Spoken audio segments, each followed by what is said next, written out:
जिल्हा परिषदची निवडणूक ही होणार नाही होणार अशी चर्चा चालू होती, कारण की सुप्रीम कोर्टामध्ये 50% वरच्या आरक्षणाची एक केस होती आणि त्यामध्ये 12 जिल्हा परिषदच्या निवडणुका लागल्या आणि इकडं महापालिकेची मतमोजणी आणि 16 तारखेला फॉर्म भरायचं अशा दुहेरी चक्रामध्ये आपला कोल्हापूर जिल्हा अडकला होता.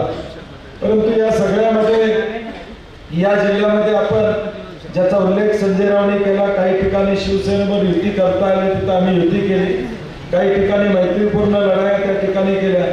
परंतु शेवटी विचार हा एक होता की या जिल्ह्यामध्ये महायुतीच्या विरोधात ताकदीनं आपण लढायचं, ही भूमिका आपण सगळ्यांनी त्या ठिकाणी घेतली आणि चांगलं यश तुम्हाला सर्वांना या निवडणुकीमध्ये त्या ठिकाणी मिळालं. राधानगरी असू दे, राधानगरीमध्ये 3 जिल्हा परिषदचे सदस्य निवडून आले, हातकणंगल्यामधून 3 आले, करवीर मधून आपले दक्षिण आणि करवीर मिळून 5 आले, त्याचबरोबर गगनवाड्यातून 2 आले, शिरोळमध्ये त्या ठिकाणी आले. ह्या सगळ्याची बेरीज करून आज हा आकडा ज्याचा उल्लेख सगळ्या वक्त्यांनी केला की एक प्रभावी विरोधी पक्ष म्हणून आपला आकडा निश्चितपणे या जिल्हा परिषद मध्ये आला आणि ज्याचा उल्लेख राजू शेट्टींनी केला. मी देखील भाषणात सांगायचो की जिल्हा परिषदचा संबंध हा सामान्य माणसाचा घरात अंगणवाडीपासून सुरुवात होतो. अंगणवाडीला जाणारं मूल आमचं हे जिल्हा परिषदच्या अंगणवाडीत जातं.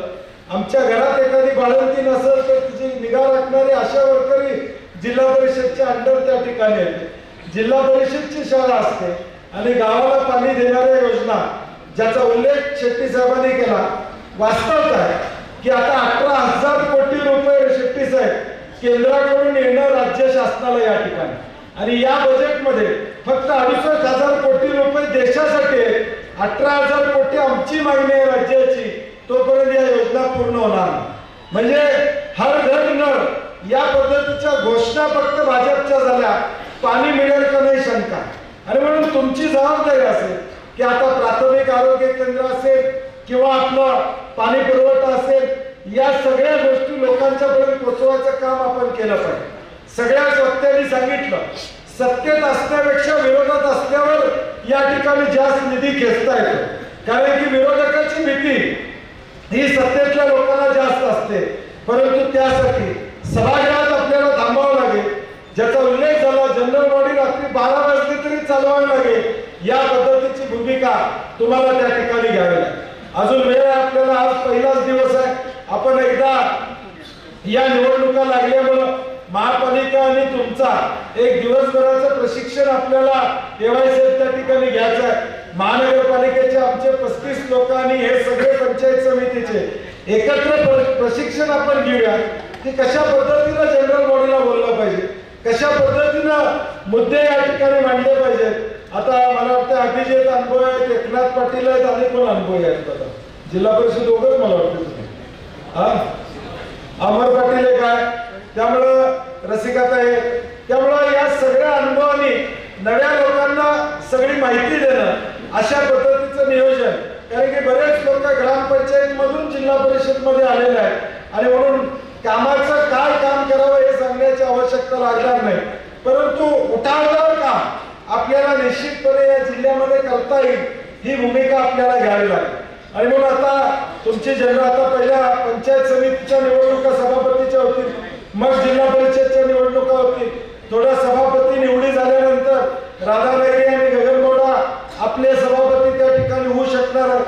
या निवडी झाल्यानंतर जिल्हा परिषदची आपली जनरल बॉडी, त्याच्या आधी आपण सगळेजण एकत्र बसू, गट नेता तयार करणं किंवा जिल्हा परिषदची पार्टी मिटिंग घेणं, या सगळ्या नियोजन आपण पुढच्या काळामध्ये निश्चितपणे या ठिकाणी करूया, जेणेकरून काँग्रेस, स्वाभिमानी शेतकरी संघटना आणि शिवसेनेचा ठसा हा कामकाजामध्ये उठला पाहिजे. या पद्धतीचं नियोजन आपण सगळेजण या ठिकाणी करू. ही निवडणूक राहुल म्हणले तसं एका बाजूला महायुतीची प्रचंड पैशाची ताकद, प्रचंड पैसे आणि त्या पैशाच्या विरोधात सामान्य माणसाची लढाई आपण लढलो. मी भाषणात त्या ठिकाणी सातत्यानं जिल्हा परिषदला सांगत होतो की एका बाजूला मंत्री, संत्री, पेरू, चिक्कू सगळे होते, आम्ही झुणका भाकरीवाले इकडे होतो शेट्टी साहेब, आणि या झुणका भाकरीवाल्यांनी 17 सीटा या कोल्हापूरमध्ये निवडून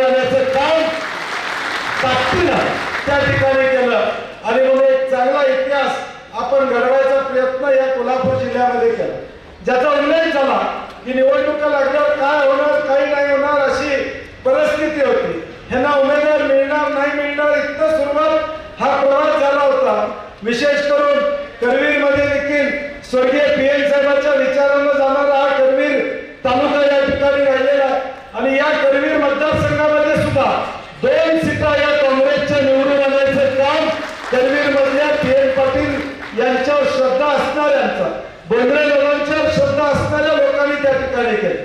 करवीर मध्ये सीटा मिळणार नाहीत असं होतं. जयंत आसगावकरांनी सांगरू असू दे, आमचे एमआर साहेब असतील, उदयराव असतील, यांनी सवलीमध्ये असू दे, सगळीकडे आपले उमेदवार उभा करण्याची भूमिका आपण घेतली. करवीर मध्ये 12च्या 12 उमेदवार आपण उभे केले. 24च्या 24 पंचायत समितीचे उमेदवार आपण या ठिकाणी उभे केले. चिन्ह काँग्रेसचं पोचवायचं काम केलं. कागदात सुद्धा आम्ही उभे घेतले. काय मतं किती पडतात? मी उमेदवारांना काय सांगितलं, चिन्ह पोचवा, पॅम्पलेट घरात पोचलं पाहिजे.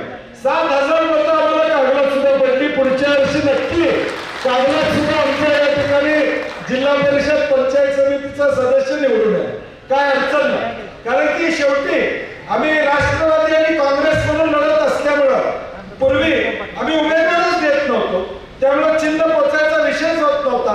आता सुदैवानं आम्ही या ठिकाणी चिन्ह देऊ शकलो. राधानगरीमध्ये देखील आमची लढाई एवढ्या पाटील साहेबांनी आमची लढाई व्हायची आणि त्या लढाईमध्ये काँग्रेसला मागे पुढे व्हावं लागायचं, तरी देखील सत्तेतला हा नंबर व्यवस्थित ठेवण्याचं काम राधानगरीतल्या आमच्या काँग्रेसच्या सर्वच पूर्वीच्या नेत्यांनी या ठिकाणी ठेवला. आता दुधात साखर एवायसाहेब काँग्रेस म्हणून सगळ्यांना बरोबर घेऊन या ठिकाणी आम्ही चाललेलो. त्यामुळे राधानगरी तालुका हा जो काँग्रेसचा बालेकिल्ला म्हणून ओळखला जायचा, तो देखील आता पुन्हा काँग्रेसचा बालेकिल्ला म्हणून या ठिकाणी ओळखला जाईल याची खात्री मला निश्चितपणे.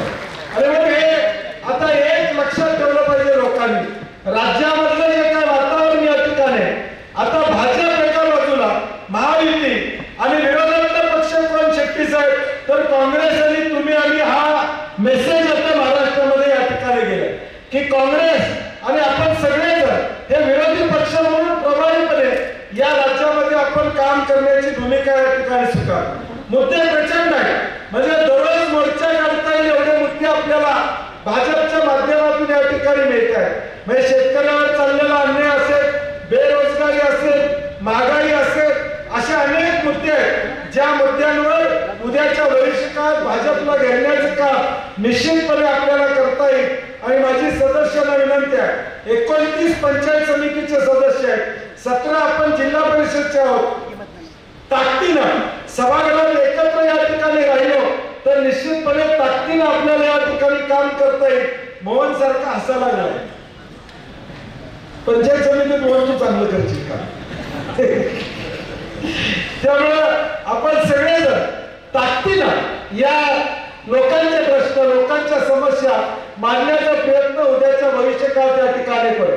मी ज्याचा उल्लेख केला की या राज्यामध्ये एक मराठा नेतृत्व, बहुजनांचं नेतृत्व, अजितदादा आपल्यातून या ठिकाणी गेले, त्यांचा दुर्दैवी मृत्यू या राज्यामध्ये हळद झाली. कारण की या राज्यामध्ये एक मराठा चेहरा होता, बहुजन समाजाला घेऊन जाणारा अजितदादांचा या ठिकाणी चेहरा होता.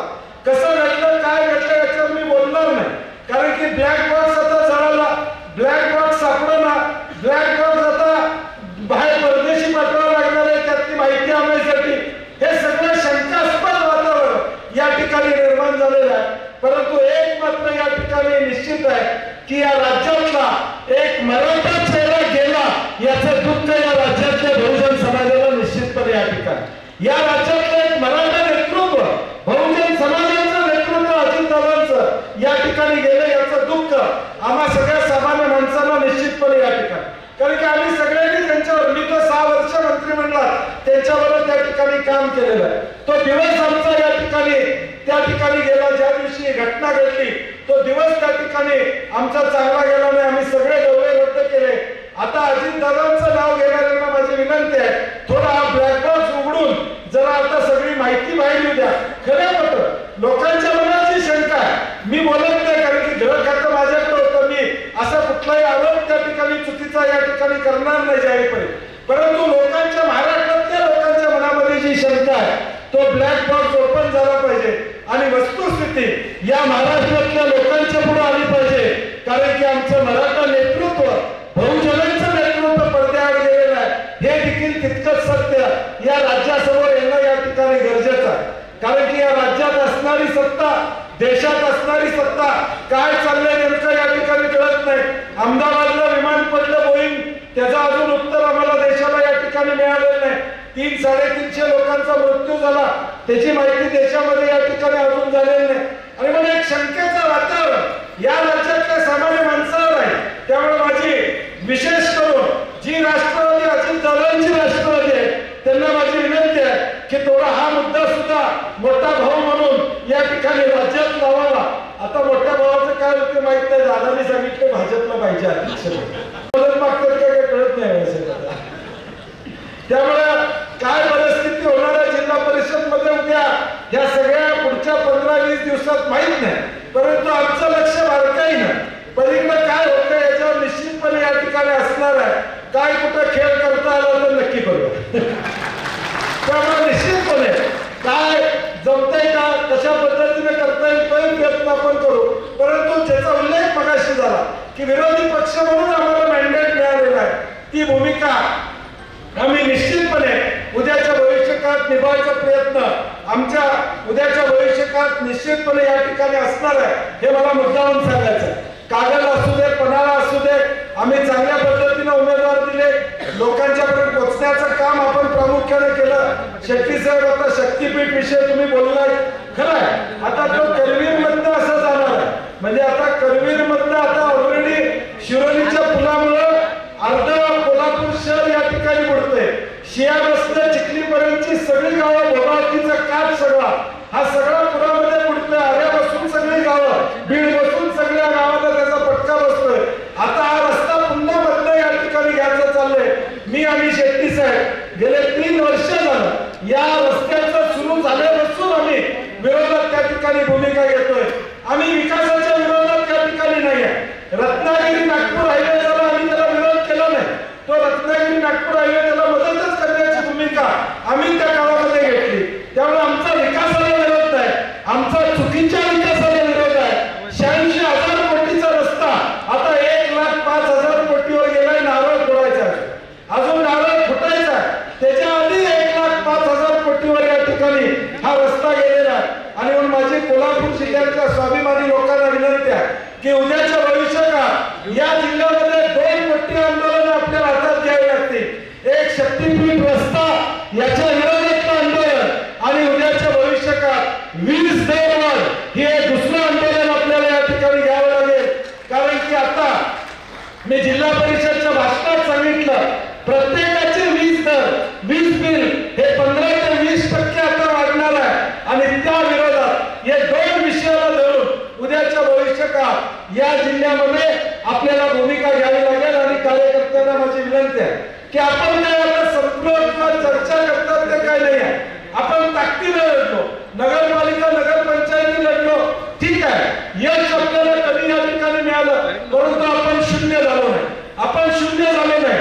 आज देखील नगरपालिका नगरपंचायत जिल्हा परिषद महापालिका हा सगळा आकडा जिल्ह्यातला बघितला तर किमान 130-140 सदस्य हे जिल्ह्यामध्ये आपल्या महाविकास आघाडीचे त्या ठिकाणी या जिल्ह्यामध्ये महाविकास आघाडीचे आहे. म्हणून ताकद आपली मोठी आहे, तालुक्यामधली ताकद मोठी आहे. आज देखील महाराज आपण निवडून आलेल्या सदस्यांना बोलवत असताना जे दुर्दैवाने अपयशी झाले त्यांना देखील आज आपण बोलवलं. कारण की त्यांनी सुद्धा 5-10 हजार मतं ही प्रत्येक जिल्हा परिषद पंचायत समितीमध्ये घेतलेलं आहे. काँग्रेस असू दे, शिवसेना असू दे, शेतकरी संघटना असू दे, तो विचार पुढे घेऊन जाण्याचं काम त्या ठिकाणी केलेलं आहे. मला राजू शेट्टी यांनी, गणपतराव दादा, राजू बाबा आवळे, राजीव किसन आवळे या चौघांचे मला धन्यवाद द्यायचे आहे की जिल्ह्यामध्ये महाराज या चौघांनी उमेदवार एकमेकाला पक्षात दिले, खरं कुठेही वांदे झालं नाही. एवढी युती आघाडी चांगली या 2 तालुक्यामध्ये या ठिकाणी झाली. म्हणजे कुंभार शिवसेनेचे हे काँग्रेसमध्ये संजयराव आपण या ठिकाणी दिले, काँग्रेसमधून निवडून आले. शिरोळमध्ये सुद्धा, हातकणंगल्यात सुद्धा स्वाभिमानी शेतकरी संघटनेचा माणूस चिन्हावर उभारला, काँग्रेसचा माणूस स्वाभिमानी शेतकरी संघटनेच्या चिन्हावर या ठिकाणी उभा केला. उद्देश एकच होता की या भ्रष्टाचारी महायुतीला या ठिकाणी थांबवायचा, हा उद्देश या ठिकाणी होता. आणि म्हणून आता स्थानिक स्वराज्य संस्थेच्या सगळ्या निवडणुका आता झालेल्या आहेत. उद्याच्या भविष्यकाळात आता मार्च मध्ये गोकुळचं रणांगण या ठिकाणी सुरू होणार आहे.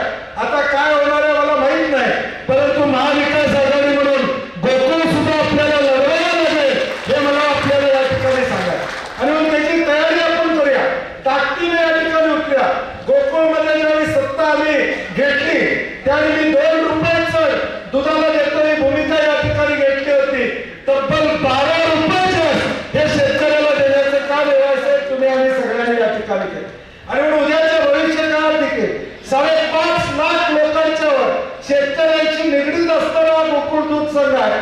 या जिल्ह्यातला एक अर्थकारण ग्रामीण भागाच्या शेतकऱ्यांचं या गोकुळच्या माध्यमातून या ठिकाणी होत असतं. आणि माझी कार्यकर्त्याला विनंती आहे, विश्रांती आपल्या आयुष्यात दिलेली नाही आहे, संघर्ष आपल्या आयुष्यात कायमपणे या ठिकाणी दिलेला आहे. त्यामुळे पुढच्या या आता महिनाभरानंतर या सगळ्या निवडणुकीला ताकदीने सामोरं जाण्याची भूमिका आपल्याला घ्यावी लागेल. कारण की गोकुळ आपल्यासाठी महत्वाचे आहे. त्यानंतर मला वाटतं डिसेंबरमध्ये केडीसी बँक सुद्धा या ठिकाणी लागणार आहे. शेवटी आम्ही या जिल्ह्यामध्ये जे राजकारण करतोय ते संस्थेचं हित जोपासण्याचं राजकारण करतो. मागच्या वेळी आम्ही आघाडी म्हणून या ठिकाणी एकत्रित आलो. उद्या काय होणार मला माहित नाही, परंतु माझी स्वतःची तयारी महाविकास आघाडी म्हणून गोकुळची लढवायची या ठिकाणी निश्चितपणे असणार आहे. हे मला मुद्दामून आपल्याला सांगायचं आहे.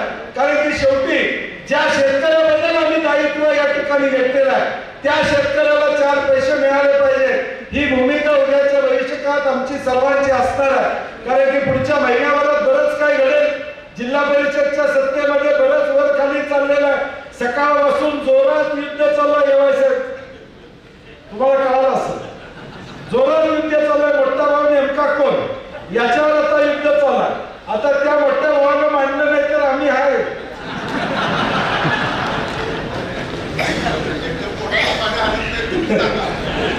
त्यामुळं ठीक आहे, शेवटी राजकारणात पलीकडच्या बाजूला लक्ष जास्त ठेवावं लागतं. विरोधात काय चाललंय तिकडे जास्त लक्ष ठेवावं लागतं. त्यामुळे आमचंही लक्ष बारकाईनं या जिल्हा परिषदच्या नेमका जडणघडणीमध्ये पुढच्या या महिन्यामध्ये काय होणार आहे याच्यावर आमचं लक्ष असणार आहे. परंतु पुन्हा एकदा तुम्हा सगळ्यांचं अभिनंदन आहे, कौतुक आहे की आपण सगळ्यांनी या ठिकाणी ताकदीने या ठिकाणी निवडणूक त्या ठिकाणी लढवले. आपण सगळेजण एकत्रितपणे उद्याच्या भविष्यकाळात सगळ्या गोष्टींना सामोरं जाण्याचा प्रयत्न आदरणीय शाहू महाराजांच्या नेतृत्वाखाली या ठिकाणी करूया एवढीच अपेक्षा या निमित्ताने या ठिकाणी व्यक्त करतो. जिथं मदत लागेल, सहकार्य लागेल, आपण काळजी करू नका. सीएमच्या वर बैठक घ्यायची असेल, खासदार साहेब आम्ही दोघेही जिल्हा परिषद मध्ये येतो. तुमच्या अडचणी, तुमचे प्रश्न काही असतील तर तुम्ही आम्हाला सांगा. तुम्हाला कुठेही तुझ्या भावाची सत्ता त्यांची आहे म्हणून तुझ्या भावाची या ठिकाणी वागणूक मिळणार नाही. उलट तिकडं वांगी जास्त आहे. ते आता निवड झाल्यावर तुम्हाला लक्षात येईल पुढच्या 18 दिवसामध्ये काय वाढी होणार आहे, कसं होणार आहे हे आपल्याला या ठिकाणी लक्षात येईल. आणि त्यातून आपण आपली बातमी बळकट करूया, संघटन या ठिकाणी वाढवूया आणि ताकदीनं हा जिल्हा पुन्हा एकदा काँग्रेस असू दे, शिवसेना असू दे, स्वाभिमानी शेतकरी संघटना असू दे या विचाराचं आहे हे दाखवून देण्याचं काम उद्याच्या भविष्यकाळात या ठिकाणी करूया एवढीच अपेक्षा व्यक्त करतो. तुमचं अभिनंदन करतो आणि माझे 2 शब्द संपवतो. जय हिंद, जय महाराष्ट्र. बाळ, फ्रीज मधून श्रीखंड काढ ना. आम्ही पूर्वी घरीच बनवायचो श्रीखंड, त्याची चवच वेगळी होती. आता काय सगळं रेडीमेड. आजी, हे श्रीखंड खाऊन बघ. आज तुझ्या आईनं घरीच बनवलं की काय? हे आहे गोकुळचं श्रीखंड. अगदी जिभेवर रेंगाळणार. जिभेवरच नाही तर मनावरही रेंगाळणार. गोकुळ श्रीखंड, मनावर रेंगाळणार. ताज्या घडामोडी पाहण्यासाठी माझा महाराष्ट्र न्यूजला आजच सबस्क्राईब करा.